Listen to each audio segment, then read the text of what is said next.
എങ്ങനെയുണ്ട്? അടിപൊളി. ഇത് 16 പേർക്ക് സെർവ് ചെയ്യാമെന്ന് പറഞ്ഞാൽ നിങ്ങൾ വിശ്വസിക്കോ? മിക്സിയുടെ പൊടിക്കുന്ന ജാറിലേക്ക് 1 കപ്പ് റവയും 2 ടേബിൾ സ്പൂൺ പഞ്ചസാരയും 1 ടീസ്പൂൺ ഏലക്ക പൊടിച്ചതും ചേർത്ത് ഫൈനായിട്ടൊന്ന് പൊടിച്ച് മാറ്റി വെക്കാം. മറ്റൊരു ബൗളിൽ 1 കപ്പ് പാലും 2 മുട്ടയും 2 ടേബിൾ സ്പൂൺ ഓയിലും ചേർത്തൊന്ന് അടിച്ചെടുക്കണം.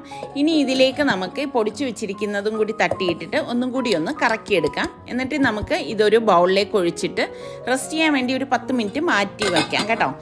ഇനി നമുക്കിതിലേക്ക് 1/4 ടീസ്പൂൺ ബേക്കിംഗ് പൗഡറും 1 ടീസ്പൂൺ വിനാഗിരിയും കൂടി ചേർത്തൊന്ന് മിക്സ് ചെയ്യാം. സോഫ്റ്റായി കിട്ടാനാണ് ഇങ്ങനെ ചെയ്യണത്.